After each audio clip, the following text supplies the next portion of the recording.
Ahí. Antes de comenzar hoy, quiero decir que la culpa es de Drazen.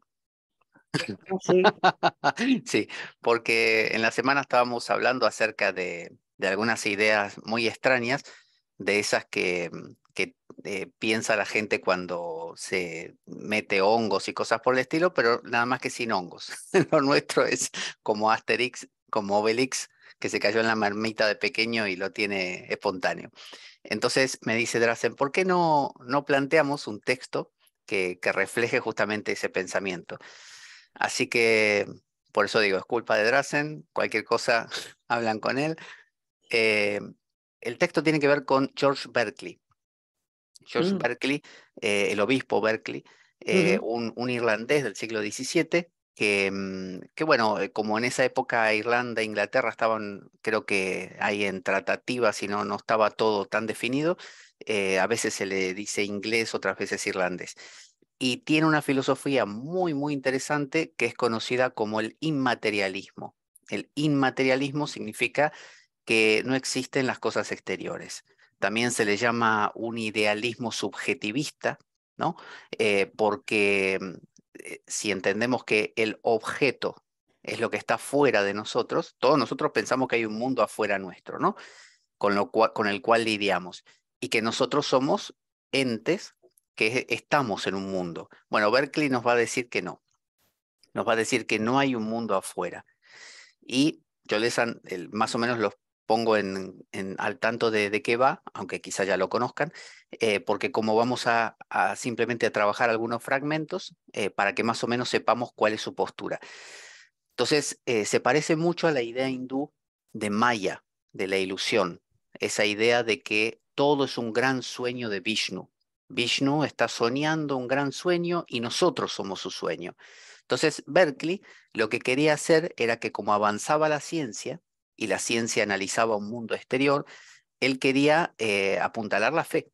Entonces él dice, ¿cómo hago? Entonces, desde muy temprana edad, estaba convencidísimo de esta postura y lo que dijo básicamente es esto. Dios está soñando un gran sueño, igual que lo de los hindúes, ¿no? Eh, ese sueño tiene sus códigos y sus reglas y nosotros, como parte de ese sueño, percibimos justamente los elementos de ese sueño. Nos parece que es un mundo afuera, pero en realidad nunca hay un mundo afuera. En realidad es simplemente que estamos viendo todo el tiempo el sueño de Dios. Y él explicaba que la razón por la cual cuando yo me desmayo y me vuelvo a despertar, ¿no? Y pregunto, no sé, ¿ya se cocinó el arroz? Sí. ¿Cómo pudo cocinarse el arroz y yo no lo estaba viendo? Bueno, porque Dios, como sigue sosteniendo el gran sueño, el arroz sigue cocinándose. O sea, Dios todo el tiempo sueña un gran sueño y nosotros estamos inmersos en ese sueño. No somos entes sólidos y, aunque nos dé la sensación, sino que somos meramente ideas. Ideas. Así que puede parecer una locura, pero esa es la postura de Berkeley que a mí me simpatiza mucho. Me cae muy bien Berkeley. Así que vamos a ir al texto. Vamos a ponerlo en pantalla. Aquí está.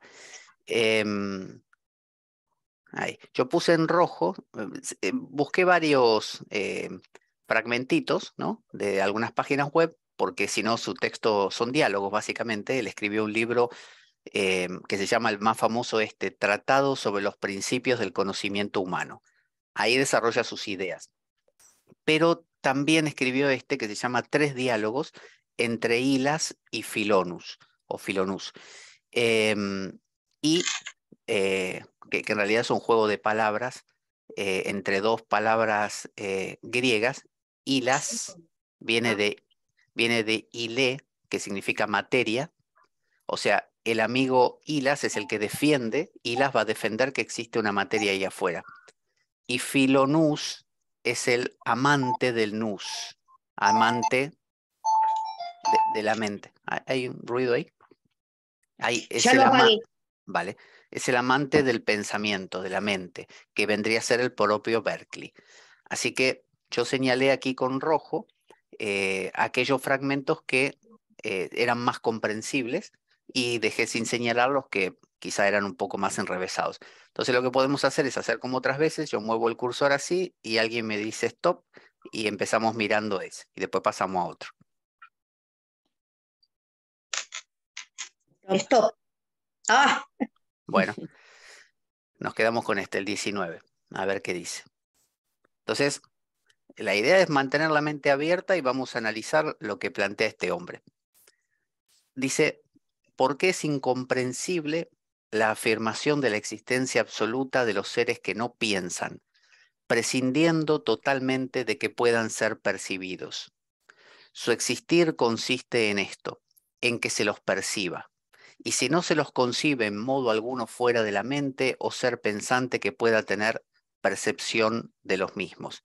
El dicho básico de Berkeley era este, es esse est percipi, ¿no?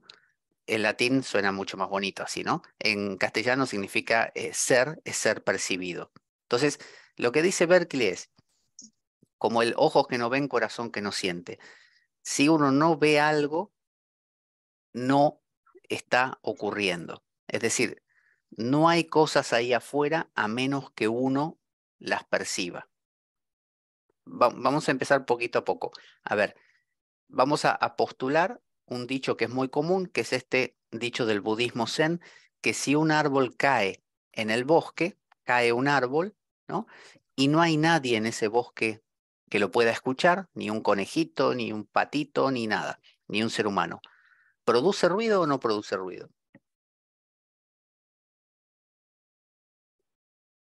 pues Sí, no, pero no sé, porque no lo oye nadie. Bien, a mí, O existe ese ruido, ¿no? ¿Existe o no existe ese ruido, aunque no lo perciba nadie, ¿no? eso es, sí, también. O esa ¿Existe o no existe? vibración, ¿no? Esa... Ujú. Porque el suelo ha notado la vibración, aunque la especie humana no exista, o los animales, aunque la fauna no exista, la flora o pues habrá percibido esa vibración cuando el árbol ha caído. Sí. Entonces, además, cuando cae, los demás árboles perciben de que cayó. por eso, ahí estamos hablando de que hay seres alrededor percibiéndolo. Imaginemos que no hay nada alrededor. Está solo el árbol, no hay ni suelo. Sería raro, ¿no? Pero no hay ni suelo. ¿Existiría ese sonido? Pues es que somos nosotros los que tenemos la capacidad de escuchar y de asombrarnos y de ponerle nombre al sonido, ¿no? Entonces,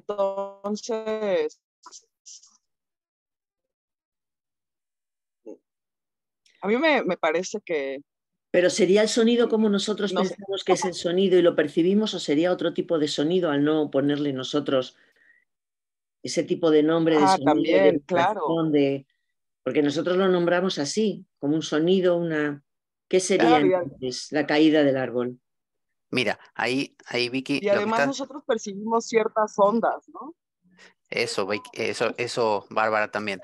Cuando Berkeley lo que dice es esto, si yo escucho un árbol que cae, estoy escuchando, porque tengo un oído, tengo una oreja, esto es una oreja, aunque no lo crean, está escuchando el sonido del árbol. Entonces, humanamente lo percibo, pero nosotros podemos postular, claro, pero lo está escuchando el suelo, pero produce otro tipo de sonidos que nosotros no oímos. Entonces, imaginemos que nosotros no tenemos sensores ni manera de medir ese sonido porque no inventamos esos aparatos. ¿El sonido existe? Lo que sería como ultrasonidos, todo lo que ahora sí podemos medir, ¿existiría en una época donde no se podía medir? Hombre, yo creo que existiría. Por ejemplo, todo el universo es vibración y cada cosa vibra a un nivel de frecuencia vibratoria. Los Ujú. órganos tienen un sonido, una frecuencia, por eso se les da un color, por eso se les da un sonido curativo. No lo Wow. oímos. Incluso el silencio puede ser el sonido más tremendo que hay y tampoco lo percibimos. Pero ¿qué tipo de sonido para nosotros sería ese? ¿O cómo nosotros podríamos catalogarlo dentro de nuestra percepción de cómo percibimos lo que nosotros vemos como realidad? O Vale, escuchamos como... vale. Vamos entonces a ir mirando lo que dice aquí y con lo que decía Vicky también vamos a ir hilvanándolo. Dice, ¿por qué es incomprensible la afirmación de la existencia absoluta de seres que no piensan, o sea, de una piedra o de elementos externos, prescindiendo totalmente de que puedan ser percibidos? Él nos está diciendo que si uno no tiene esa herramienta para medir, uno puede especular con que sí, para mí que existen sonidos que escapan a mi control, para mí que existen los extraterrestres, para mí que existe tal cosa, pero en realidad, dice él, esas cosas son asociación de ideas que ya hay en mi mente. Por ejemplo, yo digo, escucho este tipo de sonido, por lo tanto imagino que habrá otro que sea el contrario a este, pero son ideas en mi propia mente, dice él, ¿no? No tengo forma de determinar que eso esté realmente aquí fuera. Eso es lo que está diciendo. No hay, si yo veo una piedra ahí afuera, es porque yo la estoy viendo. ¿Y cómo me doy cuenta que la estoy viendo? Porque se generan dentro de mi sustancia mental imágenes, ideas. O sea que siempre, dice él, que estoy percibiendo un objeto afuera, en realidad lo que estoy queriendo decir es que algo está pasando adentro. Por lo tanto, dice él, en realidad no hay afuera, porque no hay forma de determinar si hay una afuera, porque cada vez que percibo algo que yo digo es afuera, en realidad es algo que me está pasando adentro. ¿Qué opinan de esa Ah. idea? La flecha esa ya ni existe. O sea, la flecha del centro, el Mm, puente, mm, claro, Berkeley ya el puente dice, no es necesario porque como la cruz de claro, la derecha ya como diciendo, nos quedamos con lo de la izquierda. claro, eso es lo que dice. Por eso dice, ser es ser percibido. Es decir, en el acto de ver algo, ya sea una idea, supuestamente yo puedo encontrarme con alguien. ¿Cómo me entero que me encuentro con alguien? Porque siento cosas, y las siento siempre adentro.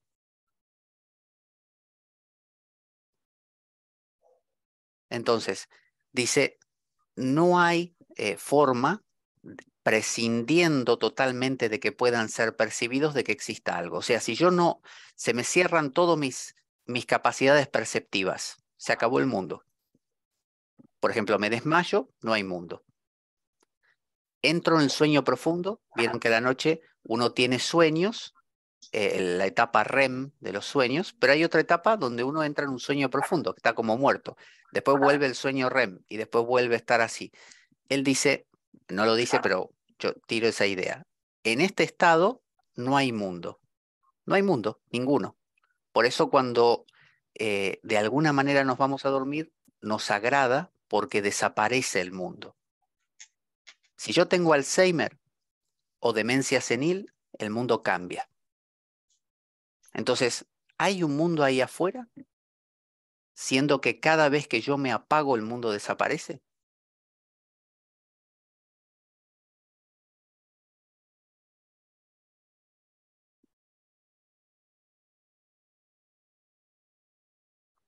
Nos has dejado tirados. O Sí, existe, existe mi Alzheimer si nadie me lo dice, si nadie... Claro, también, también. Porque podéis decir esto, sí existen los demás. ¿Por qué? Porque cuando yo salgo del sueño profundo y le pregunto a mi tía, oye, ¿qué hiciste en este rato? Ah, estuve, no sé, estudiando. Entonces digo, ¿ves? El mundo sigue. Claro, pero mi tía me habló cuando me desperté en tal caso, es decir, cuando volví a percibir. O sea, si yo no estoy ahí para ver, el mundo no existe. Entonces, ¿tengo yo forma de demostrar que existe un mundo afuera de mí? y cuando estoy despierto, ¿Cómo? Pues no es fácil porque una persona que a ti te cae muy mal, a ¿Mm? otras personas les cae muy bien. Eso Si es es, la misma persona, ¿quién crea ese mundo de lo que es de la percepción de esa persona? Porque eso yo es. digo algo de esa persona y otro dice otras cosas y dices, ¿estamos hablando de la misma persona? Sí. Exacto. Ah, Por eso es que nos dice aquí Berkeley esto. Su existir, el de las personas esas que está citando afuera, consiste en qué? en que se los perciba. O sea, en el momento en que Vicky percibe a Pepe y Drazen percibe a Pepe y Marcela percibe a van a ser percepciones distintas. Después viene Bárbara y percibe, o Mirta y percibe, son todas percepciones diferentes. Ahora, dice, y no se los concibe en modo alguno fuera de la mente, porque todos los percibimos como sensaciones, lo que llamaríamos adentro. No hay adentro, pero supongamos adentro. No se los percibe, se los concibe de modo alguno fuera de la mente o ser pensante. O sea, dentro de la mente, no del cerebro, ¿eh? No del cerebro. Porque va a aparecer otro filósofo un poquito más adelante, que es Hume, que va a decir, claro, porque el cerebro es, con sus percepciones, el que crea la realidad. Y en cambio Berkeley va a decir, no, el cerebro es un objeto de tu pensamiento. O sea, el cerebro está en la mente, va a decir Berkeley, porque todos los objetos, si yo pienso en mi pulmón, pienso con ideas.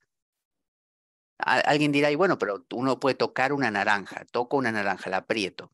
Sí, pero ¿cómo sé que estoy tocando una naranja? Porque estoy teniendo interiormente, podríamos llamarle interiormente, sensaciones. Entonces, ¿cómo sé que existe una naranja afuera, en un mundo afuera?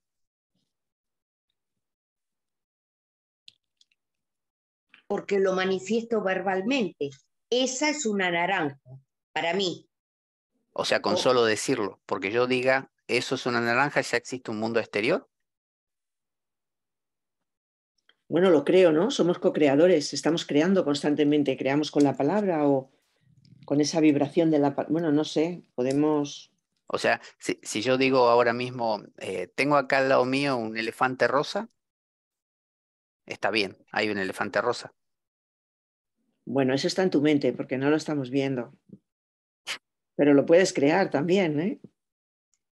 Está Claro, bien. ¿cómo diferencias cuál es por ejemplo, imagínate, Pablo duerme y en el sueño de esta noche hay un Pablo dentro del sueño y dice, y ese Pablo piensa, hay un elefante rosa a mi lado. ¿Cómo diferencias el Pablo de ahora, la realidad que ha dicho, hay un elefante rosa, con el Pablo de esta noche que soñará dentro del sueño hay un elefante rosa?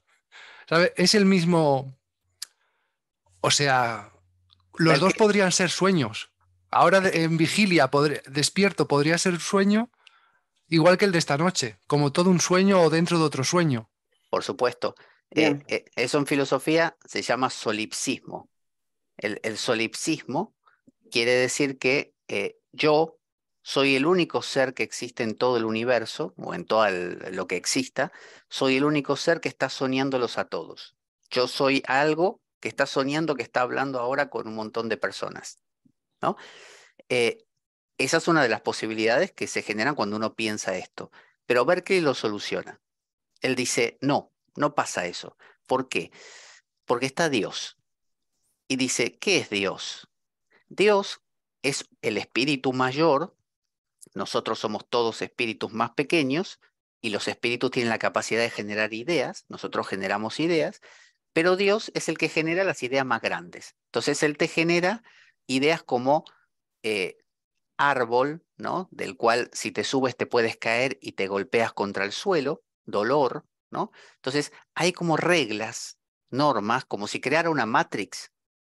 Hay reglas que pone Dios y esas reglas son inamovibles. Entonces, en un sueño habrá unas reglas definidas que pueden variar, pero tienen ciertos parámetros, como por ejemplo, cada vez que sueño un sueño puede ser catalogado como pesadilla, como sueño bonito, o tiendo a despertarme a la larga. En la vida cotidiana lo mismo, las abejas te pican o, no sé, o el agua moja, qué sé yo, cosas así. Entonces, eso hace que no se pueda inventar cualquier cosa, sino que hay unos patrones sobre los que nosotros, por así decir, cabalgamos. ¿Qué piensan?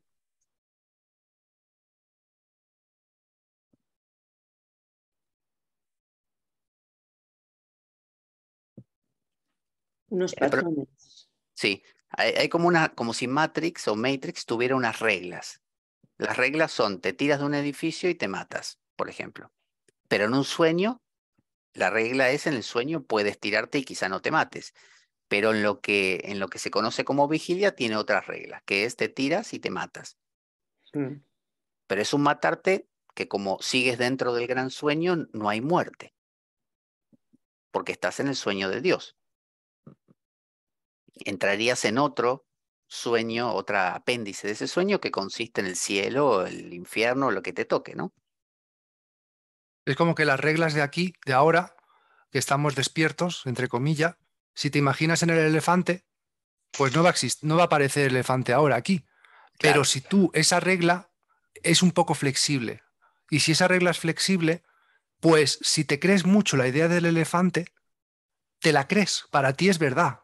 Entonces, si para ti es verdad, aparecerá amigos a tu lado, pues que también quieran creerse estas verdades. Entonces generas cambios en la gente de tu alrededor, o ya sea un cambio de no le hagas caso al Pablo porque es un loco, como, mm, pero ese cambio de Pablo es un loco ha generado un cambio en la realidad. Ahora, lo de por una mentira, el elefante era mentira en las reglas de esta dimensión, pero ha generado un efecto real sí, de que la gente se ha hecho amigos que creen que existe ese elefante, que sí, juegan al mismo parchís, al ajedrez, al mismo juego, pero otra gente le ha dicho no, el ajedrez del elefante es falso y estás loco. Pero exacto. las dos opciones, tanto el que le dice loco como el que le da la razón de que se pueden generar cosas si te las cree, han generado un efecto real en la realidad de ahora que estamos despiertos.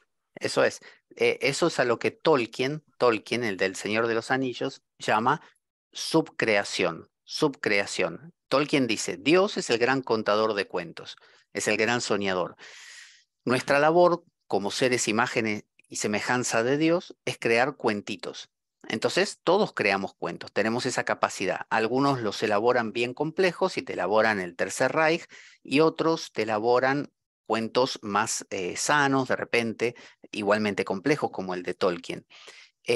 Ahora, eh, Berkeley va a validar esos sueños o esas historias que se cuenten según vayan en consonancia con el sueño original.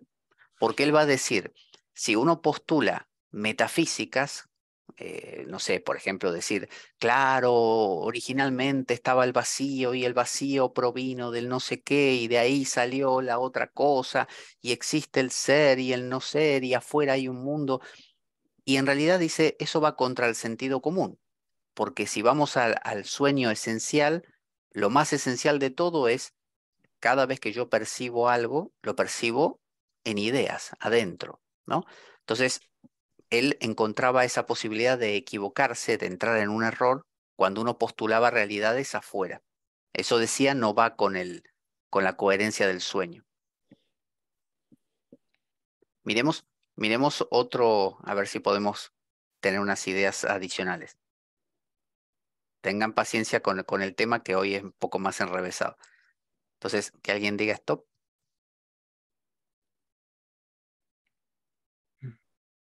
Stop.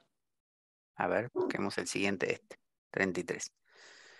Si en un día claro abrimos los ojos, no está en nuestro poder el ver o no ver, ni tampoco el determinar los objetos particulares que han de presentársenos delante. O sea, yo salgo a la calle y yo no controlo qué me va a pasar, con quién me voy a encontrar, ni qué me va a decir.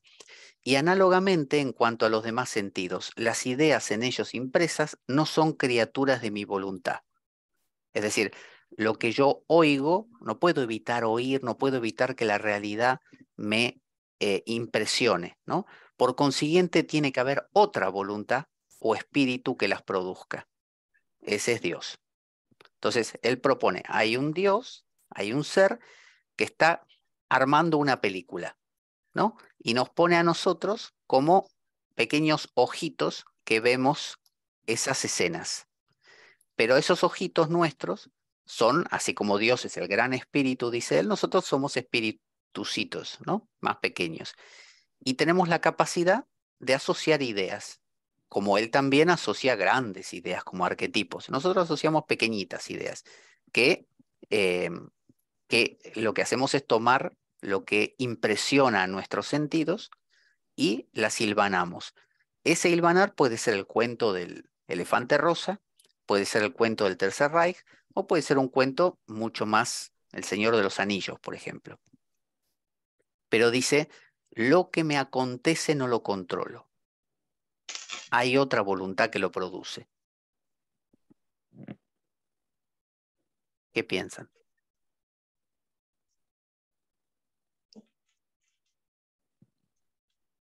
Que eso sería como decir el destino. Salí y me sorprendo porque Dios me lo preparó. Las personas que me encontré, el accidente que tuve. ¿Mm? ¿Sí? Entonces, ¿hay libre albedrío ahí? No. Berkeley dice que sí, que el ¿Sí? libre albedrío consiste en nuestra habilidad de organizar esas, como espíritus pequeñitos, estas ideas de la forma más consonante que podamos con Dios. O sea, conociendo a Dios y a su gran sueño, podemos armar una subcreación, un sueño lo más consonante posible con su gran sueño.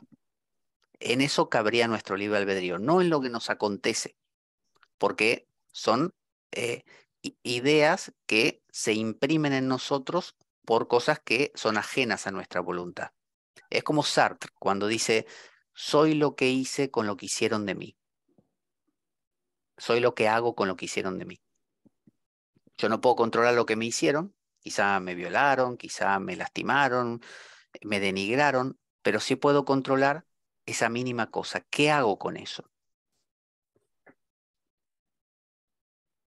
Es que el paraguas ese de Dios, ese paradigma, ese arco que has hecho, Hmm, el arco grande, es como que te están diciendo indirectamente, como que, por ejemplo, lo del Alzheimer que hemos dicho.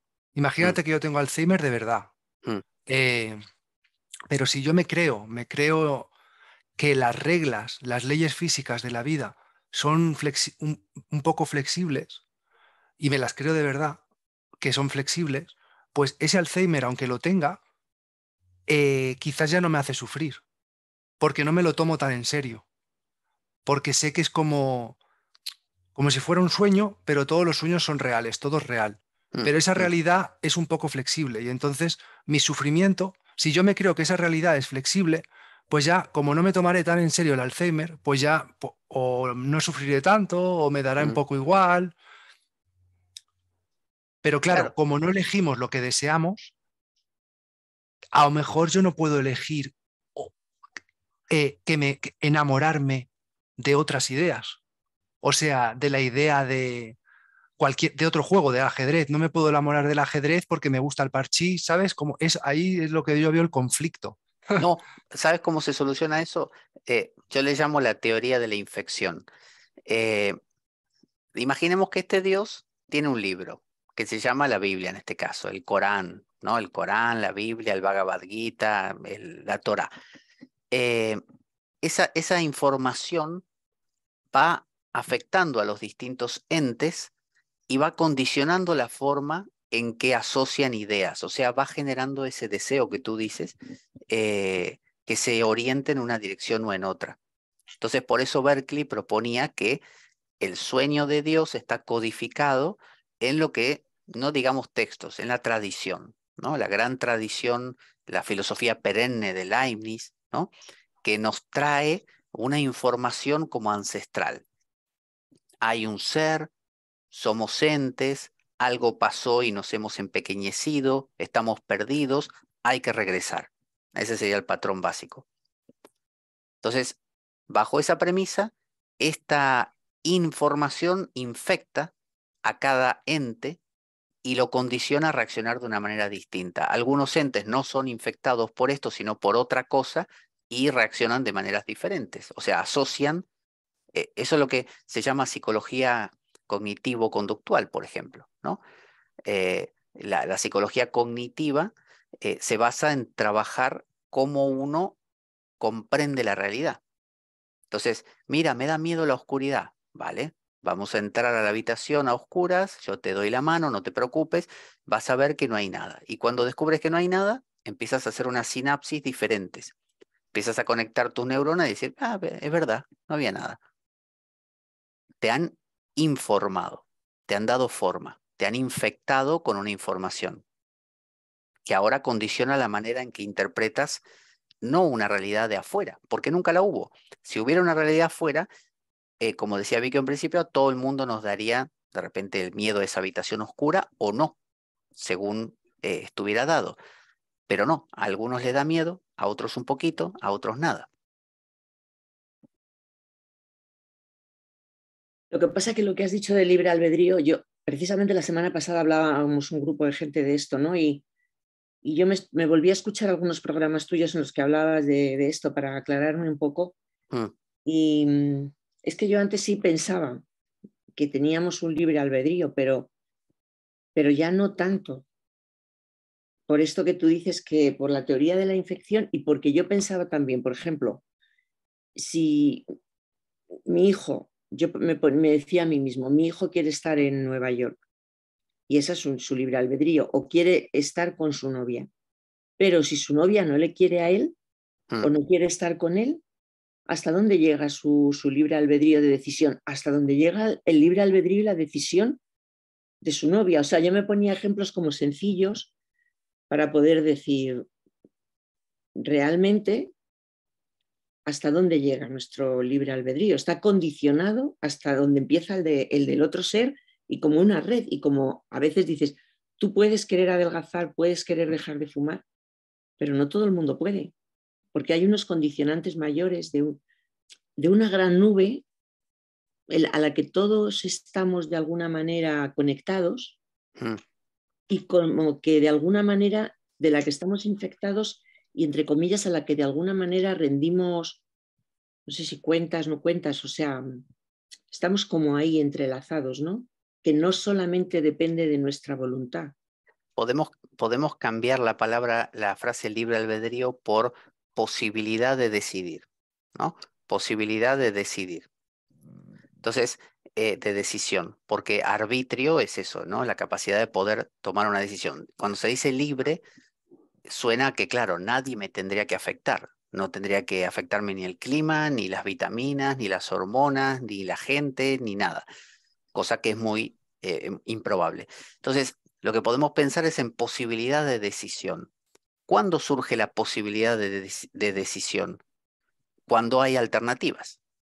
Y para que haya alternativas, ¿qué tiene que haber? Distintas cosas, personas, objetos, ¿no? Entes. Entonces yo puedo decidir seguir caminando para aquí o doblar para allá, ¿no? Más allá del resultado, porque el ejemplo de tu hijo, tú lo que querías decir era que uno no tiene capacidad de obtener el resultado que quiere. Claro que no, porque depende de los demás, pero sí posibilidad de tomar una decisión. Yo puedo tomar la decisión de echarme a dormir, pero puede haber otro que me diga, no, no te presto la cama y no puedo dormir.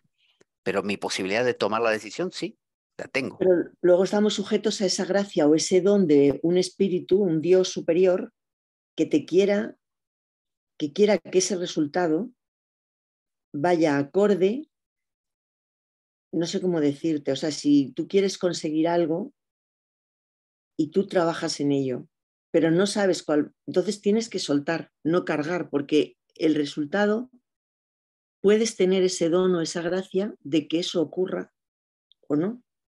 ¿Eso de quién depende? Podríamos pensar que el único libre albedrío en todo este sistema es el libre albedrío de Dios. Y si cada uno de estos entes no son más que los sueños de Dios, ¿no? Son pequeños elementos dentro del gran sueño de Él, de la misma manera que todos los entes que están en mi sueño cuando me voy a dormir son parte de mi libertad. Si yo fuera un ser libre, todo lo que yo sueñe es parte de mi libertad. Así que el único ser libre en toda la cuestión soy yo, el soñador.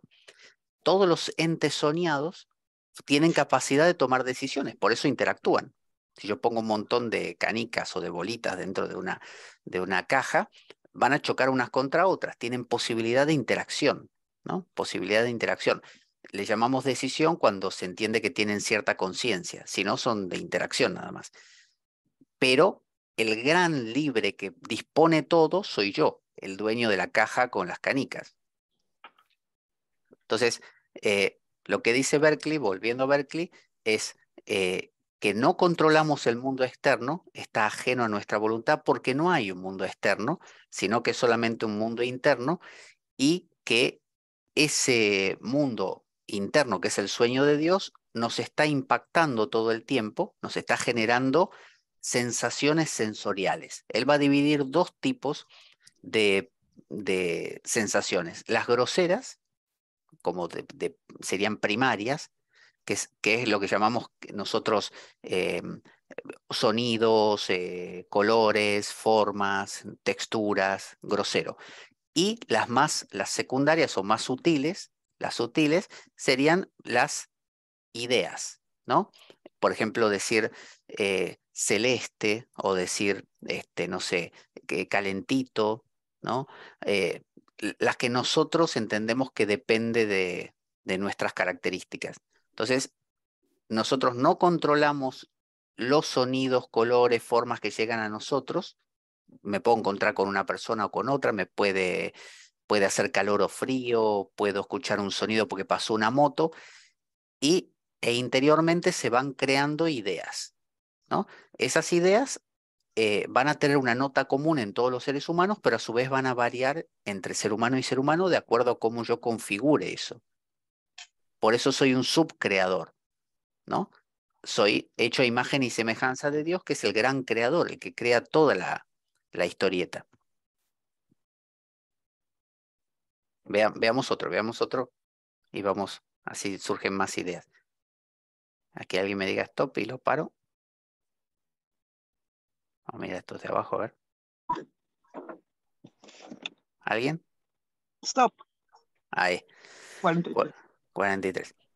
Dice: el tiempo, el lugar, el movimiento tomados en concreto son lo que todo el mundo sabe, pero si pasan por el tamiz de los metafísicos se vuelven tan abstrusos y sutiles que no hay quien sea capaz de comprender lo que puedan ser. Nos está diciendo que el tiempo, fijaos, el tiempo también, porque uno dice, bueno, el tiempo sí, porque pasan los años, por ejemplo. Pero ¿qué son los años? ¿Acaso no son una sensación que tenemos nosotros? Una sensación que se basa en: lo vi a Pepe la semana pasada y tengo la sensación de recuerdo con mi memoria y creo la idea de semana pasada, y ahora lo vuelvo a ver y tengo la sensación de que envejeció, porque veo que de aquí a aquí cambió. Pero en realidad lo que tengo yo simplemente son sensaciones. Tengo esta sensación, y la sensación vieja la meto aquí como recuerdo y digo, me estoy acordando de Pepe. Pero casualmente todo está ocurriendo en el presente, porque esto es presente. Y Sí. cuando yo lo vuelvo a ver a Pepe, vuelve a ser presente. Solo que traigo la idea de que antes lo vi también. ¿Cuándo ocurre esa idea de antes lo vi también? Ahora. Por lo tanto, no existe ningún tiempo que transcurra. Existe que nosotros creamos el tiempo a través de las ideas hilvanadas.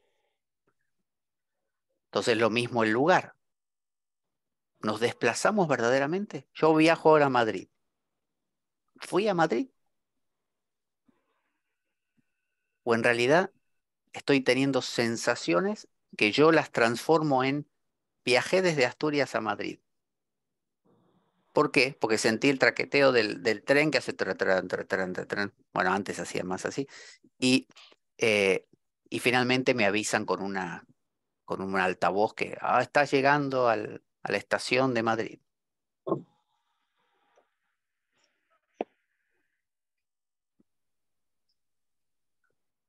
Entonces, Todas las sensaciones de la vibración del tren que has dicho y de comer, cenar, hasta que llegas a Madrid, mm, también las tendrías dentro del sueño. Un sueño que viajaras a Madrid, sí, podrías sentir los cinco sentidos, la memoria y, y no habría diferencia con la realidad de ahora. Porque sí, exacto. pero dentro del cerebro, cuando estás soñando, yendo a Madrid, en el cerebro no hay espacio ni tiempo, no hay distancia de tu zona donde vives hasta Madrid, en el sueño, dentro de un cerebro, ¿dónde está los kilómetros de tu casa a Madrid? Dentro del sueño no están esos kilómetros, ese trayecto de en medio. Pero tú lo ¿Cuánto? percibes en el sueño como que has cambiado de lugar, ya ha pasado un tiempo. ¿Sí? ¿Cuántas veces, Drazen, nos hemos despertado de un sueño en el que dentro del sueño nos acordábamos de ayeres? Nos encontramos con alguien y le decimos, hace 10 años que estamos aquí en el mismo sitio, viviendo nosotros en el sueño y convencidos de que hay un pasado y que hace 10 años que estamos ahí. Y nos despertamos y pasaron 5 minutos. Entonces, ¿qué es el tiempo?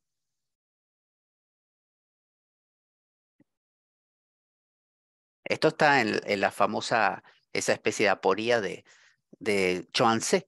Chuang-Tzu soñó que era una mariposa y revoloteaba contenta de flor en flor. Después se despertó y dijo, ¿soy Chuang-Tzu que soñó que es una mariposa o soy una mariposa que sueña que es Chuang-Tzu?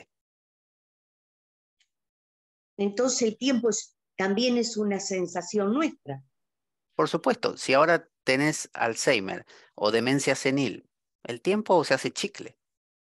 El tiempo es una percepción de ideas que se hilvanan de una manera determinada y nos hacen pensar ciertas cosas.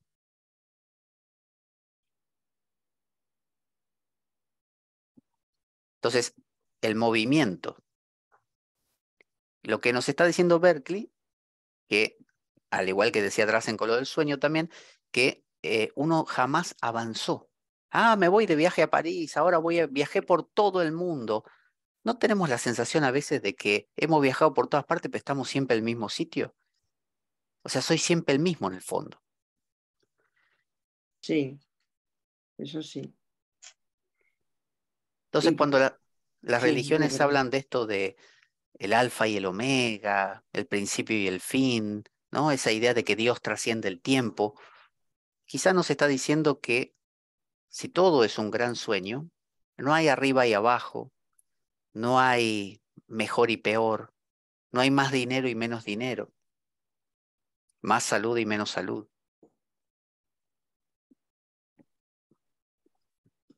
Entonces dice Berkeley, el tiempo, el lugar, el movimiento, tomados en concreto, son lo que todo el mundo sabe. O sea, ¿qué es lo que todo el mundo sabe? Si yo le pregunto a alguien, ¿qué sientes cuando estamos caminando? Y siento, va a decir, una sensación de que me estoy moviendo. Genial, que me estoy moviendo. Otro, con el tiempo, ¿qué sientes? Uy, siento que recuerdo aquellos ayeres cuando íbamos a caminar juntos. Vale, genial. Ahora, pero si pasan por el tamiz de los metafísicos, ¿qué son los metafísicos?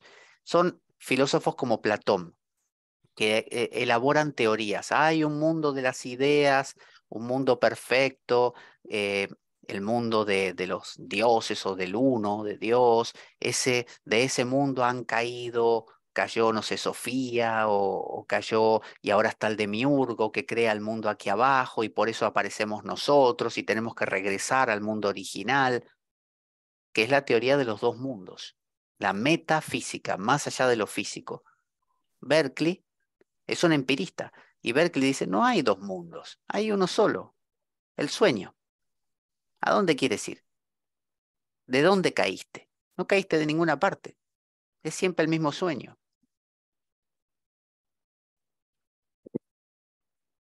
Va a venir un ejemplo ahora, Pablo, a la cabeza que me parece bueno y sencillo. A ver, Imagínate un arco iris, que creo que son 7 colores, y cada color del arco iris es, yo que sé, el color rojo eres tú de bebé, el color azul eres tú de adolescente, el color naranja eres tú de anciano. Cada color del arco iris es una etapa de tu vida, y toda tu vida está en todos los colores, pero sigue siendo el mismo arco iris. Eso quiere decir que no has ido de bebé a anciano, sigue siendo el mismo arco iris, o sea, no has cambiado. O sea, aunque parezca que hayas envejecido, o aunque un color del arco iris es tu nacimiento y otro color del arco iris es tu muerte y las mm, cenizas. Pero es que sigue estando el arco iris, sigue existiendo el arco iris, sigue estando vivo eternamente, y parece, a nivel micro, parece que te has movido de bebé a anciano, pero no te has movido porque siempre eras ese arco iris estático, eterno, indivisible, inmóvil. Sí, Ni hay movimiento, ni hay tiempo, ni hay espacio. Hay todo a sí, la vez sí, simultáneamente y tú sí, tienes la ilusión de que has ido envejeciendo, muriendo o... sí, es verdad. Esa idea de yo me siento de tal edad, pero a la vez soy el niño y a la vez soy el anciano y a la vez soy el que murió y a la vez soy el que recién nace y a la vez, sí. Mm. Esto lo planteaba un discípulo de Einstein. Einstein hablaba de esto de la línea infinita, ¿no? Una línea que se extiende infinitamente en el espacio-tiempo. Pero este hombre dijo, ¿y qué pasa si sacamos muchas líneas infinitas simultáneas? Y él le llamó transfinitud, transfinitud. Y como algo que trasciende a lo meramente infinito. Y entonces habló de ese paralelismo, como que todas las realidades en el sueño de Dios están ocurriendo al mismo tiempo. Es así. Claro, tu bebé está vivo, porque el color, yo qué sé, si tu bebé es el naranja, pues sigue vivo tu bebé, porque el arco iris no ha desaparecido, o sea, tu existencia sigue estando en el cosmos. El Pablo sigue existiendo y cuando seas ceniza sigues existiendo. Y entonces, si existen tus cenizas, también quiere decir que también existe tu bebé. Sigue existiendo ahora tu bebé y tu adolescente. Pero no lo vemos, porque nuestros sentidos no, ni nuestra memoria, ni nuestros sentidos lo puede percibir. Porque pensamos nosotros siempre de forma lineal, pensamos que algo empieza aquí y por fuerza termina aquí, ¿no? Empieza en A y termina en B. Y no, en realidad quizá la vida es esto, es como ese texto budista que el otro día conversábamos, que la vida es como una rueda, ¿no? Cuyo arco superior es lo que llamamos el futuro, el arco inferior es lo que llamamos el pasado, y el punto que la rueda está tocando el suelo constantemente le llamamos el presente. Y entonces siempre gira sobre sí misma. Esa es la razón. Hoy leía un hombre que escribió un libro que estuvo preso muchos años en una cárcel comunista, y él decía, un cristiano, y él decía, decía, hablando de otra cosa, pero decía que cuando Moisés le dice a Dios, yo quisiera conocer la tierra prometida, ¿puedo entrar? Y Dios, sabemos que no lo dejó, que Moisés murió antes de entrar a la tierra prometida. Y sin embargo, mucho más adelante, como 3500 años después, en el monte Tabor, se transfigura Jesús, ¿no? Y al lado de él aparece Elías y Moisés, ¿no? Eh, o sea, Moisés, 3500 años después, o algo así, no me acuerdo cuánto tiempo, eh, vuelve a aparecer y Dios le dice, sí, tú me habías pedido eso, ahí te lo doy, ahí lo tienes. Pero Moisés le va a decir, escucha, yo no vivo tanto, 3500 años después, ¿qué problema hay si Moisés no muere? Moisés es un formato eterno. Entonces, Ahí está diciendo un poco que pueden morir nuestro cuerpo, pero la esencia, como decían recién, mm, el niño, el adolescente, viven siempre en cada uno. es que Berkeley justamente dice que no existe el cuerpo. El cuerpo, vos fíjate, mira, hay algo que se llama propiocepción, que es como me siento a mí mismo, ¿no? ¿Cómo es la propiocepción? Hay gente que, por ejemplo, le amputan un brazo y todavía siente que tiene el brazo, ¿no? Entonces le llaman miembro fantasma. Y le duele inclusive, ¿eh? Y no lo tiene más. Y le duele, pero justo en la parte donde estaría la zona y no lo tiene más. No hay nada, hay aire ahí. Entonces, la propiocepción es cómo nos percibimos a nosotros mismos. O sea que el cuerpo es un fenómeno otra vez de ideas. Yo señalo la cabeza por señalar, pero en realidad no es en la cabeza, es de ideas. Entonces, ni siquiera el cuerpo es un objeto desde el cual se crea todo esto. No estamos hablando de una cuestión, de un epifenómeno del cerebro. No es biologista, Berkeley. Entonces, uno no muere cuando se muere el cuerpo. No hubo nunca un cuerpo afuera. Por eso nunca morimos, porque la esencia siempre permanece. sí, sí. Pero justamente permanece, este Moisés es un formato que existió aquí, quizá vuelve a existir aquí, quizá vuelve aquí, quizá más adelante vuelve a aparecer con ligeros matices. Entonces, eh, decía este autor, cuando alguien le pide a Dios algo, ay, dame salud, y dice, ah, mira, me estoy muriendo y no me la dio. Sí, pero te la va a dar aquí. Ah, sí, pero yo ya morí ahí. No, no moriste, porque en realidad es un sueño, Claro, o sea que da igual. Es que el color rojo y el color lila y el color de la rueda, por ejemplo, la rueda con color rojo y lila. Mm, Dónde está el rojo? ¿Dónde está el lila? O sea, yo percibo el rojo y el lila, pero si le cambias el nombre y al rojo le llamas claro. chuculá y al lila le llamas malaqué, me lo he inventado, Mm, ¿dónde está el rojo? ¿Dónde está el lila? Es como que nos hemos inventado un nombre para esos colores, pero es como un tomate, como pensar en la rueda de un carro o pensar en un tomate, pero ¿dónde está el tomate? Yo percibo el color rojo del tomate, pero la palabra tomate, lo que ha dicho Victoria arriba del todo, lo del significado y del significante. Yo qué sé, hablamos del amor, pero ¿dónde está el amor? O sea, cada persona le dará un significado diferente al amor. mm, sí. Lo que dice Berkeley es que le va a dar un significado diferente, pero pese a eso, uno no se puede salir de los parámetros. Imaginemos que yo me voy a dormir ahora y tengo un sueño. Ese sueño, por loco que sea, va a tener unos parámetros. Los parámetros que en ese momento mi sueño quiera generar. Entonces, puede ser que la gente en mi sueño vuele, pero no respire bajo el agua, por ejemplo. Porque es el parámetro de este sueño. Entonces, Dios sueña un sueño. Tiene unos límites que son los límites del sueño que está teniendo él. Entonces, sí podemos hacer subcreaciones desfasadas o más acordes al sueño de Dios, pero no salirnos del todo del sueño, nunca. Veamos otro, que seguro que esta noche no dormís con esto. Bu, A ver, que alguien diga stop. stop. Stop. A ver, el 26.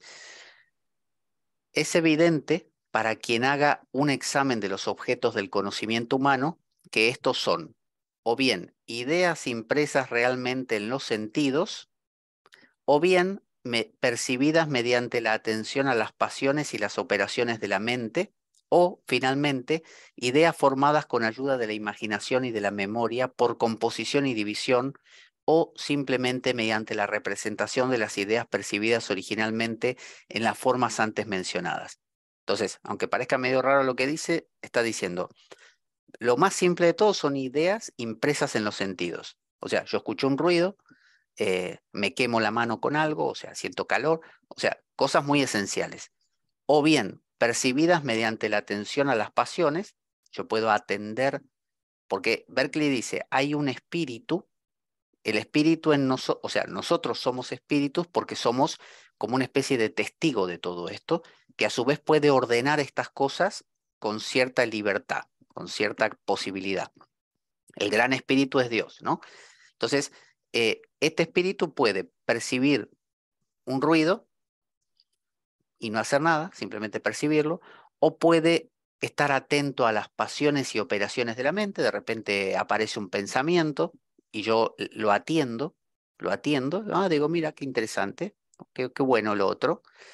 Em, una angustia aparece y yo digo, uff, vino una angustia, ¿eh? Qué peligroso. O finalmente ideas formadas con la ayuda de la imaginación y de la memoria. Ah, esto es como lo que me dijo el otro día, no sé, Mario, ¿no? Y me acuerdo y lo conecto con esto, debido a mi imaginación y mi memoria.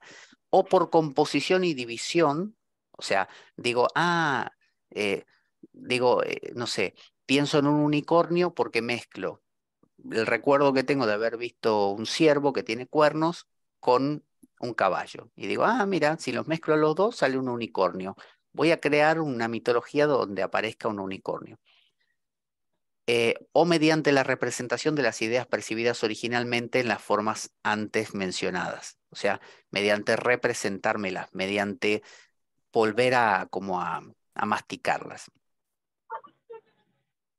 Entonces, en todos los casos, dice Berkeley, eh, que los objetos del conocimiento humano son esos, nunca el mundo exterior. Y esto, dice él, o sea, uno agarra a una persona que no leyó jamás un libro y le dice, cuando tú escuchas un sonido, ¿qué sientes? Y te va a decir, siento una sensación más o menos así. Vale, eso es lo que se siente. No hay ninguna noción, no nos va a decir, sí, siento que existe un objeto ahí afuera que me está produciendo. Eso lo aprendió a pensar así, pero sentir no se siente así, dice Berkeley. Pero también el sentir es parte de ese recuerdo, ¿no? Aunque yo esté en el presente, Mm, de ese recuerdo que me dice, oh, tené cuidado, mm. ese sonido es agresivo. Sí, Ahí viene, sí. Berkeley dice, se van aprendiendo porque yo te lo cuento a vos, vos me lo contás a mí, se lo contás al otro y decimos cuidado porque cuando te encontrás con un tigre te puede devorar. Y vamos conociendo, dice Berkeley, los parámetros del mundo. Cuidado, no te tires de una montaña porque morís, ¿no? Porque o te lastimás. Entonces, hay un conocimiento de las reglas de este sueño. Pero dice Berkeley, pese a eso no hay un mundo externo.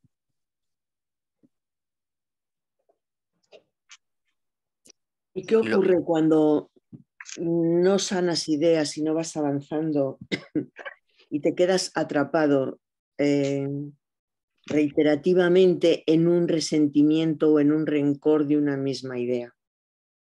¿Qué idea sería esa? ¿Qué tipo de, bueno, no sé, bueno, eso sería lo que lo unen? los budistas tibetanos le llaman el Baba Chakra, la rueda, ¿no?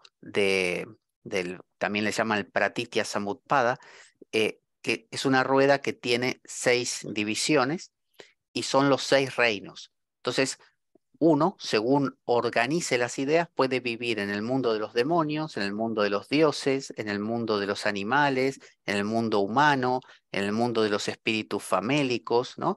Hay distintos mundos y cada mundo tiene un código. Entonces, esa persona viviría en lo que llamamos el infierno.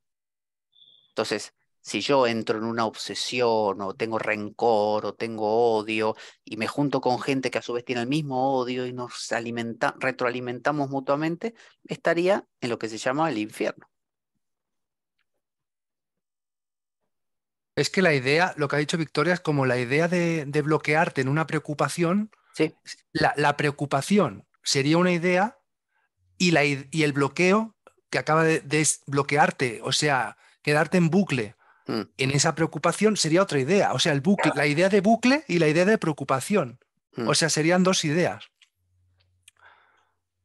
Sí, sería una preocupación recurrente, una preocupación recurrente. Sí, que una y otra vez se retroalimenta y no sale de eso. La única forma de salir de eso es que venga otro y te rompa el ciclo, ¿no? Que es la idea en el cristianismo de Cristo, en el budismo del Buda, es decir, en el hinduismo le llaman el avatar. ¿Qué es un avatar? Significa lo que desciende. Cuando baja algo de otro mundo, es decir, viene alguien de un mundo mucho más armónico y mucho más tranquilo y te dice, oye, hay otra forma de vivir, ¿eh? No necesitas estar peleándote con todo el mundo. Te ayuda a romper ese ciclo y a abrirte a realidades más homeostáticas, más amables. Es interesante la perspectiva de Berkeley por otra cosa también. Si todo es el sueño de Dios, Dios no está afuera, en un lugar al que hay que alcanzar. Dios es todas las cosas que hay. Cada pensamiento que uno tiene es Dios mismo. Como nosotros pensamos platónicamente, pensamos en la teoría de los dos mundos, ¿no? Es como que este es el mundo de Dios y este es el mundo, bueno, salió con dos sí, y este es el mundo humano acá abajo y tenemos que llegar hasta Dios. Por lo tanto, este de abajo no es de Dios. Este es el mundo malo y este es el mundo bueno. No, Berkeley te dice, no, si todo es el sueño de Dios, cada mácula de todo esto es tan Dios como cualquier otra. Ese es el principio del análisis de sueños. Uno toma la mosquita que volaba en tu sueño o la piedrita que estaba en un costadito y te habla tanto de ti como la persona con la que estabas hablando en tu sueño. Porque todo lo que hay en tu sueño eres tú, todo. Es que si te fijas, Pablo, una idea, la idea de preocupación, lo que estábamos hablando ahora, la está sosteniendo esa idea. Por ejemplo, me preocupa algo, mi instinto de supervivencia lo quiere solucionar, porque si no soluciono, no me ocupo de la preocupación, puede ser peligroso para mi supervivencia y me muero. Pero es que la idea de muerte, si no sobrevivo, también es otra idea. Mm, Entonces, si tú no, si tú te das cuenta que la idea de muerte es una ilusión, es un sueño, es una idea, mm. pues entonces ya no te tomarás tan en serio la preocupación. Porque ¿para qué te vas a preocupar si sabes que detrás de esa preocupación es porque tienes miedo a acabar de vagabundo, o miedo a enfermar, o miedo a morir? Pero es que la idea de vagabundo o la idea de enfermedad eh, sigue siendo como otro sueño, como que te lo quieres creer. Claro, no, eso te lleva a eso. No hay arriba y abajo, no hay mejor y peor. Eso implicaría que la idea misma de un suicidio, de una salida de, no existe. No hay salida de. Porque no eres esclavo, es como que dentro de tu sueño no hay, o sea, cuando tú te imaginas que estás en tu sueño, el Pablo dentro de su sueño, y dice el Pablo dentro de su sueño, es que quiero salir de este sueño, porque soy esclavo, pero ¿qué Pablo? Si no existe el Pablo, lo estás soñando, ese Pablo no existe, entonces no es un Pablo esclavo, nunca fue esclavo, Claro, no hay que claro, escapar, no hay que... claro. Por eso digo, la teoría de los dos mundos podría haber un escape. Salgo del mundo feo y me voy al mundo bueno. Pero cuando todo es un sueño, no hay mundo bueno y mundo feo. Hay sueño. Entonces, el máximo ideal que se puede alcanzar dentro de un sueño es la armonía. Esa armonía la podríamos traducir como juego, lúdico, ¿no? Juego. Cuando uno aprende a disfrutar del sueño, y disfrutar no quiere decir tener placer, ¿eh? Porque uno puede estar pasándola mal, pero entender esa dinámica del juego y jugarlo, simplemente. Profe, yo tengo una duda que me está rondando mucho. Sí. Somos, de acuerdo a este orden de ideas, Mm. entonces, ¿qué pasa con la empatía? O sea, ¿seremos capaces de eso? Si no podemos ponernos en los zapatos de otra persona porque no podemos vivir su experiencia, sentirla exactamente, entonces, no sé, no sé qué pensar al respecto. Entiendo, sí, es el tema de la moral, ¿no? ¿Qué moral surge ahí? O sea, cómo nos comportaríamos correctamente respecto al otro.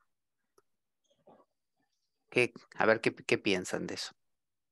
Pues no sé, porque yo, por ejemplo, que tuve una etapa una etapa larga de mi vida, miedo a volverme loca, Mm, a perder el control completamente por un problema de una fobia que tuve, no podía ver locos, o sea, no tenía empatía con los locos, odiaba a los locos, porque yo ahí veía un reflejo de que yo podía volverme loca como mm, ellos.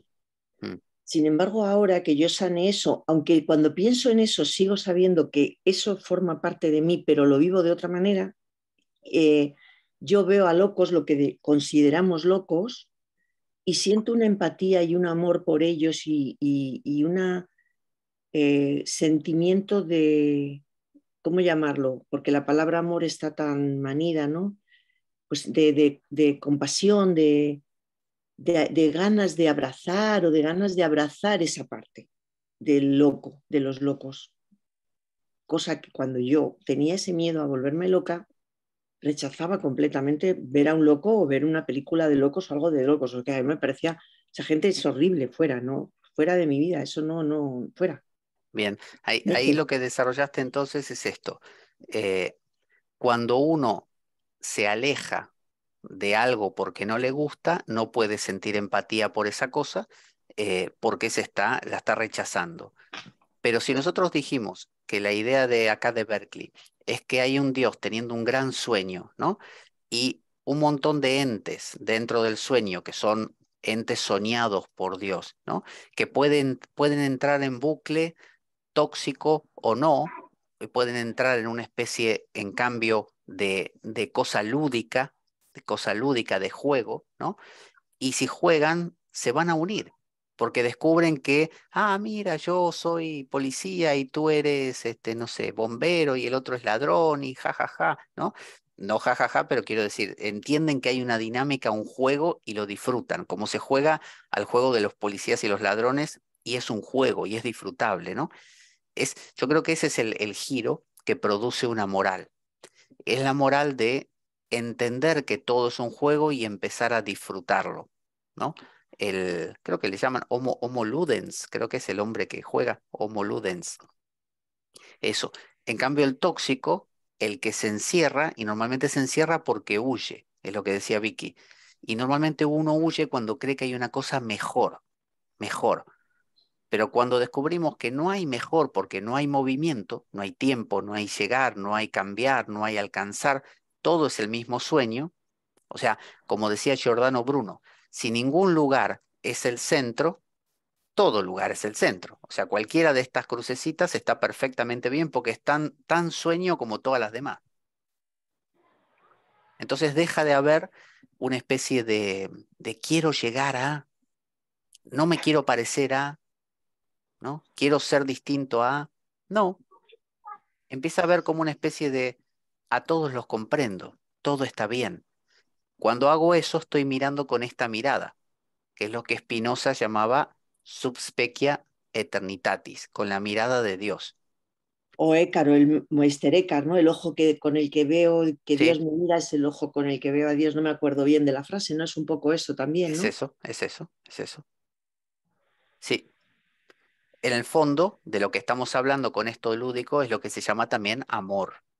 Entendemos que el amor es como un pegamento que conecta las cosas y el odio entendemos que es lo que separa las cosas. O si lo queremos poner en términos teológicos, sería lo que separa sería diablo, diablo es separar, y lo contrario al diablo sería símbolo, unir, ¿no? Símbolo, lo que une. Es que lo que ha dicho Bárbara, claro, es que es como el vídeo que me has pasado de Alan Watts, que ha sido muy bueno, el del Yin Yang también que lo explicaba, Mm. o sea, que eso de decir la empatía, lo que estábamos hablando de, es que es la misma moneda. La cruz, la persona odiosa y la cara, las personas con empatía y todo, o comprensivas, es que son la misma moneda. Y como que si matas a la cruz, también te cargas la cara. Y el pegamento que une ambas partes de la moneda, ese pegamento, pues sería como para mí, no sé, quizás lo he entendido mal, ese pegamento, esos hilos de la telaraña, sería como en los grados de conciencia, todos los deseos del Dios completo, del todo, de la mente omniconsciente, de la mente. Aunque yo no comparta el deseo de un pedrasta, pero ese deseo forma todas las cruces que has puesto, que todas las necesidades, las posibilidades, los deseos Posibilidades. siguen siendo del mismo Dios completo, del mismo todo. Exacto, tú ves al pederasta y obviamente no compartes su comportamiento, pero si Claro. vas a la esencia de lo que lo mueve, empiezas a descubrir puntos de contacto. Tú dices, él está queriendo encontrar paz, yo también. Él está queriendo ser feliz, yo también. Él está queriendo, bueno, el medio puede ser ametrallar gente en la calle o puede ser trabajar mucho o ayudar a alguien que se está ahogando, pero en el fondo hay un punto de conexión, que eso es ver la telaraña esa del sueño. Ahí se produce una unión. Sobre todo cuando nos reímos y decimos, qué idiota, me estaba enfadando con este pensando que era tan distinto, no sé, odiaba a los, y ahí ponemos el rótulo, ¿no? Árabes, chinos, latinos, lo que uno ponga, quiera poner negros, verdes, amarillos, y después uno dice, qué tarado, qué tarado. Y en el momento que uno se ríe, es como si le diera un abrazo al otro. Y se conecta. Dice, sí, somos lo mismo, somos la misma, somos dos tontos. Y además el otro es una partecita mía, es otro yo, que está dentro del sueño de Dios. ¿Cómo no? Cuando lo entiendo, me entiendo, ¿no? Claro, claro. Por eso digo que quizá la información que nos permite como comprender esto, es la que la tradición, que la idea de la tradición es lo que es traído, ¿no? Lo que es traído desde muy atrás, porque la humanidad lo fue entendiendo, que puede ser la tradición cristiana, budista, musulmana, Rosacruz, masónica, la que uno quiera, ¿no? Taoísta, cualquiera de ellas va a traer esta información de una u otra manera, con uno u otro color, de todo es una unidad, no hay separación, ¿no? Se trata de famoso amor al prójimo, todo este tipo de cosas. Eso es lo de la montaña, ¿no? También que aunque hayan diferentes caminos para subir la montaña, cada uno de nosotros subimos por un camino diferente, pero sigue siendo la misma montaña. Sí, y cuanto más arriba, más se nota que es la misma montaña. Normalmente abajo, viste que parece, no lo veo al otro, pero cuando estás arriba ya, ahí están todos, ¿viste? Mm. Yo eso lo percibí cuando recorrimos cuando fuimos a Arunachala. ¿Estuviste en Arunachala? Sí, Qué grande. hicimos en el mismo día, subimos a la montaña, subimos de madrugada y luego a la noche, que era noche de luna llena, que es cuando ellos tienen la tradición de rodear toda la montaña sagrada. Sí, Y ahí tuve esa sensación que acabas de decir, que me acaba de venir, me acaba de evocar, ¿no? Cuando estás arriba realmente ves la montaña, pero dándole la vuelta alrededor a toda la montaña no te estás dando ni cuenta sí. de que estás rodeando la montaña y te estás toda la noche rodeando aquella inmensidad, aparte del miedo que a veces pasas porque sientes cosas, bueno, y bueno, miedo, pero es eso, ¿no? Cuanto más arriba estás, más cuenta te das de eso, sí, es verdad. Casualmente, esa montaña, para quien no la conozca, Arunachala, es la montaña sagrada de Shiva, que es donde cerquita, o sea, alrededor, vivía o vivió Ramana Maharshi. Ramana Maharshi, Sí. claro, justamente hablaba de esto. Esto mismo que plantea Berkeley es lo que decía Ramana Maharshi. Los hindúes a eso le llaman Brahman, ¿no? A la totalidad. Brahman. En lugar de decirle Dios, Brahman, que significa lo infinito. Y ellos dicen que todo es una manifestación de este Brahman. Todas las cosas que nos parecen cosas, en realidad son todos aspectos del mismo Brahman. Y cuando uno comprende ese gran sueño, comprende lo que ellos llaman el lila. El lila significa el juego de Dios. Dios, para los hindúes, juega. Para Berkeley, Dios sueña, que es lo mismo. Está creando un sueño, un juego. Bueno, es lo que nos acabas de decir, lo lúdico, que al final es el amor que todo lo une, lo pega, Sí, como, sí. bueno, como también ha dicho Drasen, ¿no? En cuanto a la moneda, la cara y la cruz esa o la telaraña que une lo que el yo quiero ser feliz del sueño de un pederasta con el que no comparte su forma de querer ser feliz, pero realmente, perdón, Claro, de pero ahí viene, realmente todos queremos eso mismo, queremos esa felicidad, ¿no? sí, la idea de perdón viene de ahí, viene de entender el entramado del juego. Si yo me creo mi rol de policía o de ladrón en un juego de policías y ladrones, de niños, yo voy a creer que soy muy distinto al otro y me voy a matar con el otro, hasta que me doy cuenta que es una tontería, porque los dos estamos jugando. Y en ese momento todo se afloja y ocurre lo que se llama perdonarse, que no es otra cosa que donarse mucho, por completo, perdonarse, darse del todo. Cuando no me doy del todo, me contengo, me mantengo aparte. Te digo, no te lo comparto del todo, me lo quedo para mí, no te lo quiero dar, ¿no? Es decir, tú no eres igual que yo, somos distintos. Perdonarse es darse por completo, decir, sí, somos lo mismo, no pasa nada, no hay diferencia. Miramos uno último. Qué bello, porque yo al empezar estaba un poco atascada de mente, ¿eh? Con este tema de Berkeley. Sí, me estaba como un poco rayando con los primeros textos, ¿no? Pero al volver otra vez a pegar, a unirlo todo, ¿no? No sé, cuando has dicho esa frase de, bueno, realmente, bueno, no me acuerdo qué frase. Si Dios es el sueño, es todas las cosas, Dios, Uh-huh. ¿no? todo es el sueño de Dios, por lo tanto, todo está ahí, ¿no? Todo, bueno, un poco, no me Así acuerdo es. bien. Uno que me diga Ya, stop, ¿alguien? ¿Ahí? ¿Ya? stop. Ahí. Bueno, a ver este.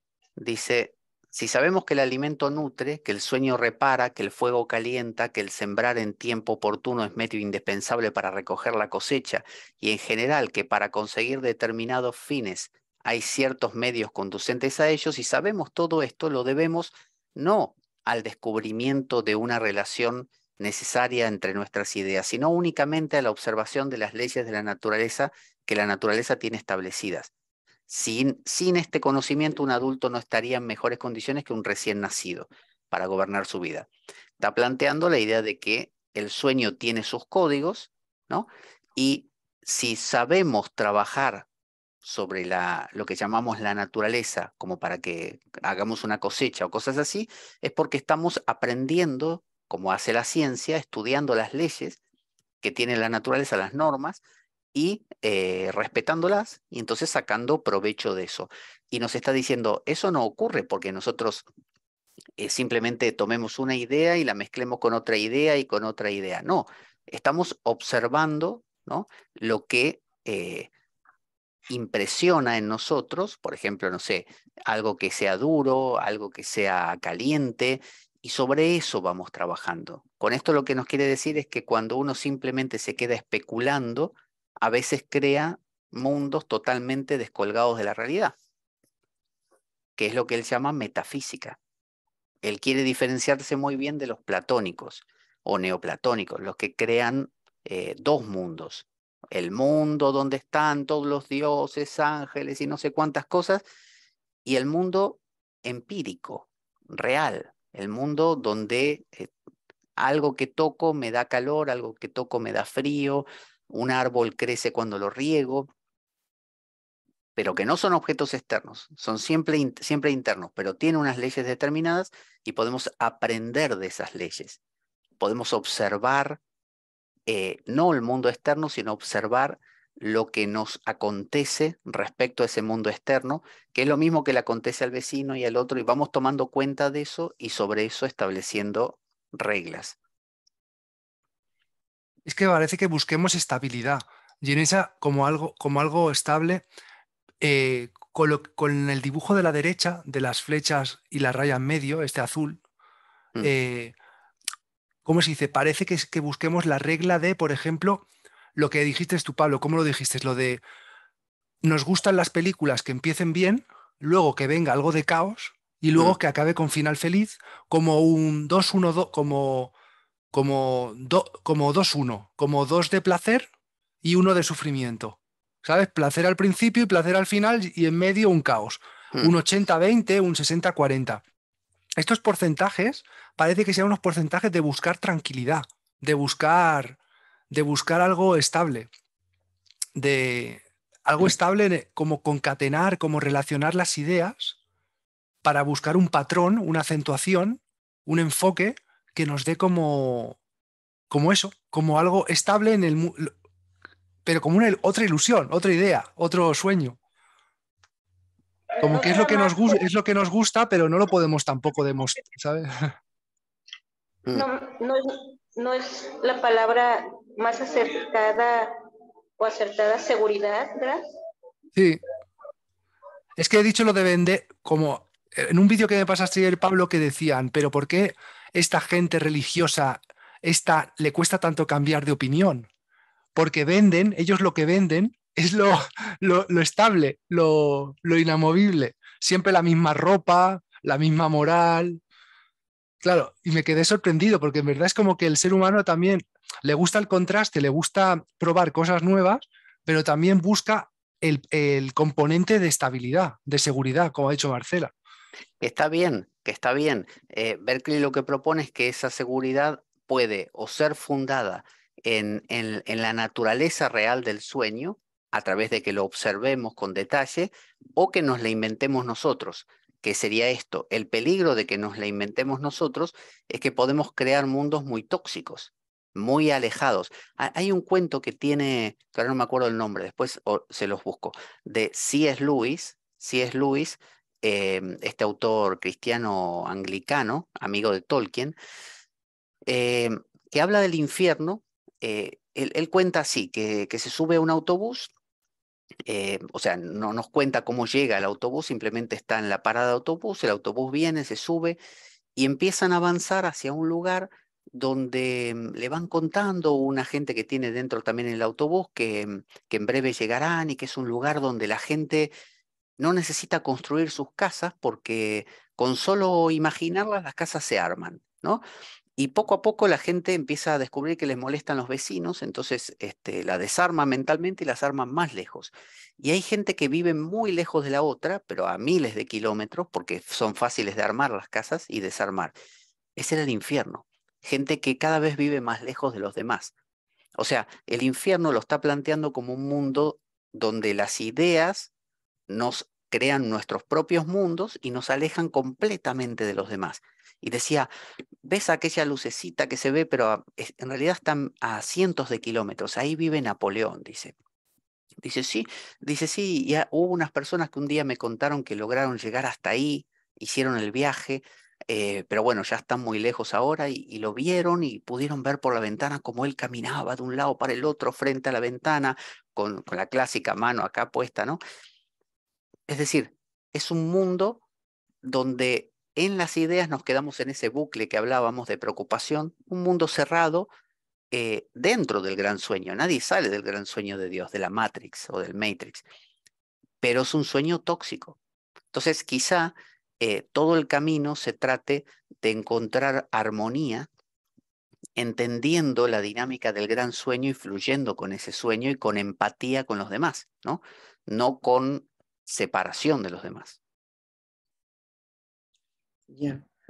Yo aquí en lo del recién nacido, dice, un adulto no estaría en mejores condiciones que un recién nacido para gobernar su vida. Pero yo aquí me pregunto una cosa, porque no sé si recuerdo que si es real o es un cuento, que un hermanito de cierta edad, 3, 4 años, le pregunta a otro hermanito recién nacido, háblame de Dios que tú le acabas de ver hace poco, como que acaba de venir, o sea, o que acaba de despertar a este gran sueño, desde el otro gran sueño en el que todavía está completamente conectado a todo eso, a toda esa sabiduría. Entonces, no es todo este gran sueño de la naturaleza, las leyes de la naturaleza que tiene establecidas los árboles, ver crecer los árboles, las cosechas, el a través de todo eso poder volver a reconectar. No es que haya dos mundos, pero, o sea, no voy a hablar yo ahora de los dos mundos de Platón, pero según el empirismo de Berkeley, pero también no es verdad que todo eso puede que nos quiera ir conduciendo otra vez Sí, a ese conocimiento primigenio.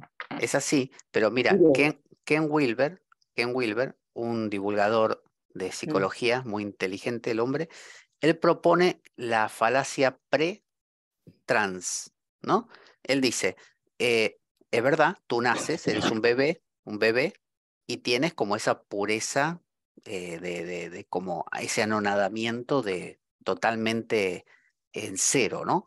Que lo miramos y nosotros decimos, qué bueno ser así, como cuando miramos al perro y decimos, qué bueno ser como el Bobby, que está ahí tirado todo el día y no tiene ningún problema. El tema es que, a diferencia del perrito, del Bobby o del Toby, el bebé empieza a crecer y empieza por fuerza a llenarse de cosas, de ideas de todo tipo, que si no las organiza bien, entra en esos bucles tóxicos, ¿no?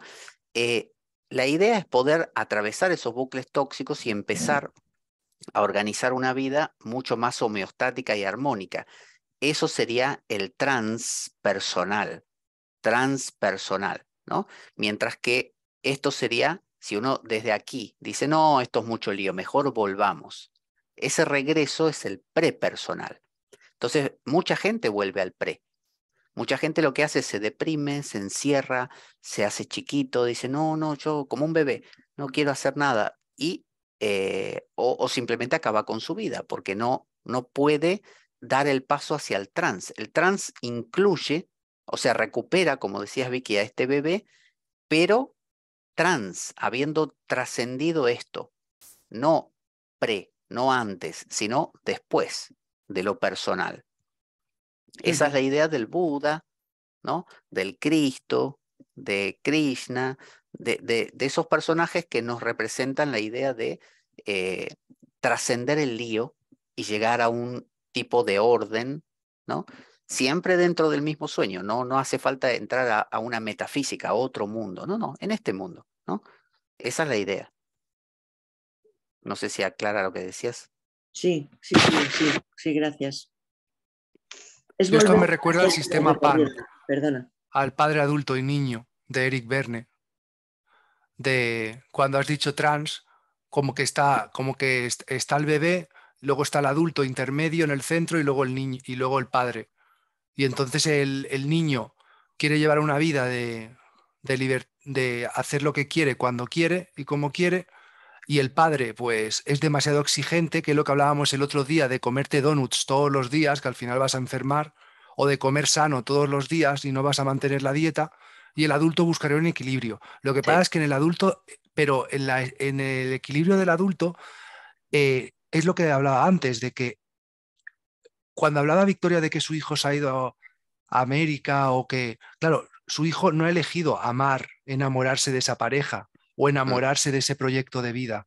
Entonces, eso de la conducta que tú decías, Pablo, de lo que incentiva la conducta, aunque nos obliguemos por la terapia conductual a hacer otros hábitos saludables, lo que incentiva esos hábitos saludables, lo que deseamos, no elegimos nosotros lo que deseamos, ni de quién nos enamoramos. Entonces, enamorarnos de otras reglas, de otras leyes, de otras normas del mundo de la Matrix, eso es para que sean flexibles, eso es lo difícil, lo que veo lo complicado, porque tú no eliges enamorarte de, yo qué sé, del mundo de fantasía. Entonces yo puedo decir, bueno, no me interesa el mundo de la fantasía y me interesa estudiar ciencia, solo sal, solo lo más material posible. No, pero por eso, Drazen, es por contagio. Yo vengo ahora y te empiezo a hablar del Corán, te empiezo a hablar de Mohammed, te empiezo a hablar, y tú poco a poco vas desarrollando o bien un rechazo a esto y te vas al otro polo, o desarrollas un gusto, un deseo por hacer el salat y no sé, todo esto, la oración.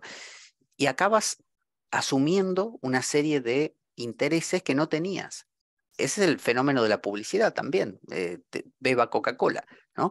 Entonces, nos estamos infectando mutuamente de un montón de cosas, a veces muy tóxicas y a veces mucho más armónicas. La idea, yo creo, es que esa mutua fecundación, en tal caso, nos ayude lo máximo posible a encontrar armonía. Vamos a ver hasta aquí, así no se nos hace tarde si alguien tiene cosas que hacer. Espero que no se les haya complicado mucho la... No por capacidad, no lo digo por eso, lo digo porque estos temas demandan bastante, a mí por lo menos, de la cabeza, así de andar dándole vueltas a las cosas. Sí. Pero es interesante aproximarse a quizá esto que es filosofía de una manera cotidiana y quizá pensar, tanta gente como un Chuang Tze que vivió no sé cuántos cientos de años antes de Cristo, o quizá 1000, que pensaba estas cosas, o la idea hindú de Maya. Entonces resulta que tenemos a George Berkeley, siglo XVII, postulando la misma idea.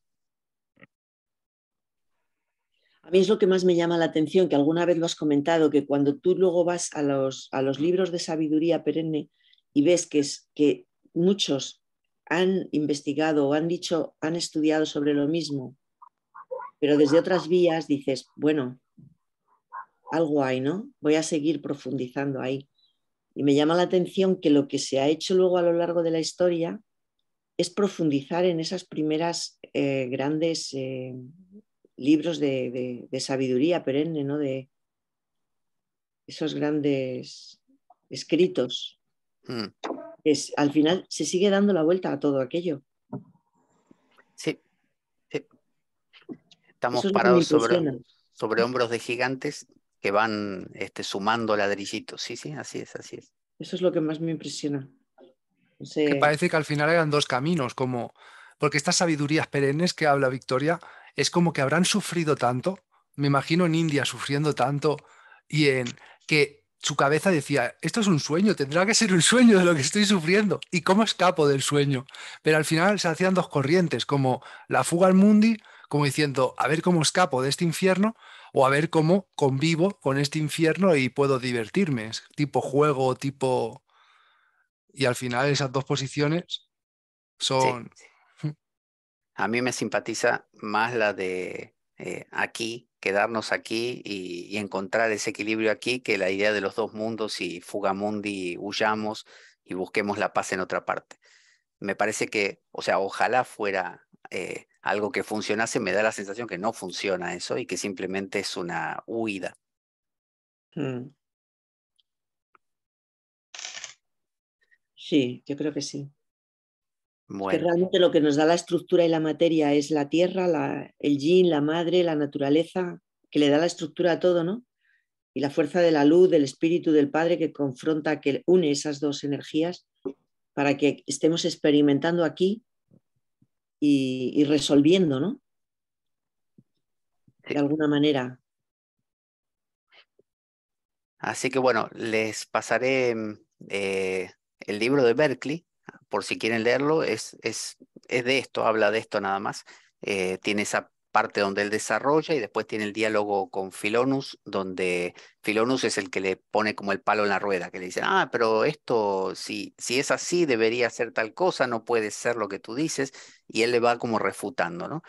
Y después les busco también el de C.S. Lewis, este cuento que les digo del autobús que va hacia ese lugar, que tiene que ver con el infierno, pero el infierno como realidad, ¿no? En la mente, ¿no? Como forma de vivir. Ya, vale, gracias. Oye, el vídeo que he hablado antes, Drasen o Darsen, perdón, Drasen, Drazen. Sí, disculpa, Drasen, de Alan Watts, del Yin y el Yang, ¿ese lo he visto yo de los que tienes tú subidos de Alan Watts o es otro? No es mío, sino que le compartí a Drazen hoy un video de Alan Watts, jovencito, muy jovencito, blanco y negro, pero con la contundencia que suele tener Alan Watts siempre, Mm, hablando acerca de que no se puede vivir el lado yin sin el lado yang y que normalmente lo que hacemos es pelear, nos posicionamos y peleamos contra el lado contrario. Y hace una cosa muy bonita al final, que él tiene un yin yang así, pero lo tiene con un agujero en el medio clavado con un clavo. Entonces al final hace así a la rueda y gira en círculos. Y ese yin yang son como dos pececitos, ¿no? Pues son como mm, pececitos, ¿no? Que parece mm. que se estuvieran persiguiendo uno al otro cuando él gira. Y él dice que cuando uno comprende que los dos polos son el mismo, lo que se da es el juego. Ya. Ay, Ahí ocurre el baile, dice él. qué bonito. Si nos lo puedes pasar, Sí, porfa. sí, cómo no, cómo no. Bueno, si los demás lo... Yo No, también. yo sí lo quiero. Sí. Yo a veces no comparto cosas por no atosigar tampoco, ¿no? Ya, Para no andar llenando de cosas a que a todo el mí mundo. Alan Watts ya sabes que me fascina y todo el tema del taoísmo y todo eso que él tanto desarrolló. Bueno, el taoísmo tiene mucho, ya dijimos, Chuan Tze, además, tiene mucho que ver con esto que planteamos hoy. El taoísmo no es una filosofía de fuga, sino una No, filosofía de integración, sí, cielo y tierra, sí. me yo ahora me encanta. estaba viendo, Pablo, tus vídeos del tema que hemos hablado hoy. El cerebro está, el Así está la cerebro está mente. en la mente, que creo que tienes 6 vídeos en tu canal y ya Sí, iba por el cuarto, que son 6 horitas, pero muy interesante, ¿eh? Como lo explicas, sí, se lo grabé con hace buenos tiempo. ejemplos. Sí. Bueno, Bueno, muchísimas gracias. Gracias. Espero que gracias. puedan descansar bien y no se queden pensando con insomnio a las 2 de la mañana con los ojos así. Bueno, No, a nosotros acá en España hoy nos cambia la hora, así que vamos a tener ¿Sí? una hora más para, Para darle vueltas. para para darle vuelta. darle. No, no se queda toda la noche, se queda por días pensando así de repente. Pasó una semana y esto me recuerda a la clase de lo que estuvimos hablando. Está genial. Sí, Bárbara, sí, Bueno, es cierto. yo lo digo pues yo hago eso, yo me quedo con la cabeza dando vueltas y sobre todo al dormir me ocurre que es un buen momento para pensar estas cosas porque a veces uno está en ese duerme vela y a veces me vienen ideas muy interesantes en esos momentos, en esos momentos. Mm. Muy bien. Muchas Bueno, gracias. locuras mías. Que te- Mirta, me alegra volver a verte por aquí, que hacía mucho que no te veía. Gracias, gracias. Tenía un problema de internet, nada más. Sí, nos dijo Pablo, sí. Te echábamos de menos. Bueno, Bueno, hasta gracias. prontito. Luego os envío todo el material. Ah, Gracias, gracias. gusto en verlos. Bye. Igualmente. Bye. Chao.